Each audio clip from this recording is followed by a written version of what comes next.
I have tremendous respect for both the people of Greenland and the people of Denmark, tremendous respect. But every NATO ally has an obligation to be able to defend their own territory.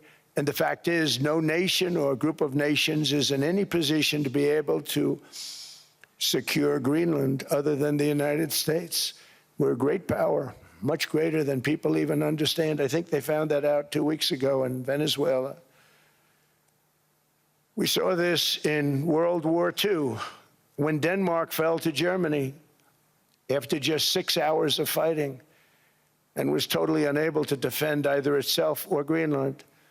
So the United States was then compelled, we did it, we felt an obligation to do it, to send our own forces to hold the Greenland territory, and hold it we did at great cost and expense. They didn't have a chance of getting on it, and they tried. Denmark knows that.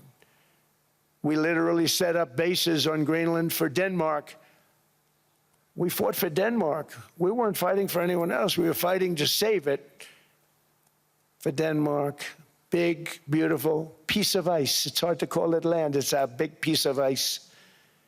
But we saved Greenland and successfully prevented our enemies from gaining a foothold in our hemisphere. So we did it for ourselves also. And then after the war, which we won it big. Without us, right now you'd all be speaking German and a little Japanese, perhaps. After the war, we gave Greenland back to Denmark. How stupid were we to do that? But we did it. So that was the end of the mothball story. So what we have gotten out of NATO is nothing except to protect Europe from the Soviet Union and now Russia. I mean, we've helped them for so many years. We've never gotten anything, except we pay for NATO. And we paid for many years until I came along. We paid for, in my opinion, 100% of NATO because they weren't paying their bills. And all we're asking for is to get Greenland, including right title and ownership, because you need the ownership to defend it. You can't defend it on a lease. Number one, legally it's not defensible that way, totally. And number two, psychologically, who the hell wants to defend a license agreement or a lease, which is a large piece of ice in the middle of the ocean where if there is a war, much of the action will take place on that piece of ice. Think of it. Those missiles would be flying right over the center of that piece of ice. All we want from Denmark for national and international security and to keep our very energetic and dangerous potential enemies at bay is this land on which we're going to build the greatest golden dome ever built. We're building a golden dome. We never asked for anything, and we never got anything. We probably won't get anything unless I decide to use excessive strength and force where we would be, frankly, unstoppable. But I won't do that. Okay? Now everyone's saying, oh, good. That's probably the biggest statement I made, because people thought I would use force. I don't have to use force. I don't want to use force. I won't use force. All the United States is asking for is a place called Greenland, where we already had it as a trustee, but respectfully returned it back to Denmark not long ago after we defeated the Germans, the Japanese, the Italians, and others in World War II. We gave it back to them. We were a powerful force then, but we are a much more powerful force now after I rebuilt the military in my first term and continue to do so today. We have a budget of $1.5 trillion.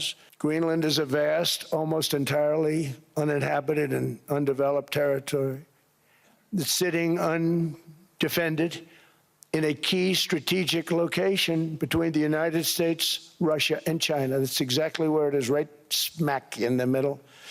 Wasn't important nearly when we gave it back. You know, when we gave it back, it wasn't the same as it is now. It's not important for any other reason, you know, everyone talks about the minerals. There's so many places. There's no rare earth, no such thing as rare earth. There's rare processing, but there's so much rare earth And this, to get to this rare earth, you got to go through hundreds of feet of ice. That's not the reason we need it. We need it for strategic national security and international security. This enormous unsecured island is actually part of North America, on the northern frontier of the Western Hemisphere. That's our territory. It is therefore a core national security interest of the United States of America. And in fact, it's been our policy for hundreds of years to prevent outside threats from entering our hemisphere, and we've done it very successfully. We've never been stronger than we are now.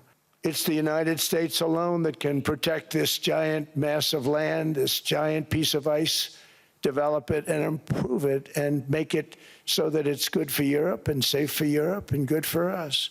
And that's the reason I'm seeking immediate negotiations to once again discuss the acquisition of Greenland by the United States. So we want a piece of ice for world protection, and they won't give it. We've never asked for anything else, and we could have kept that piece of land, and we didn't. So they have a choice. You can say yes, and we will be very appreciative, or you can say no, and we will remember.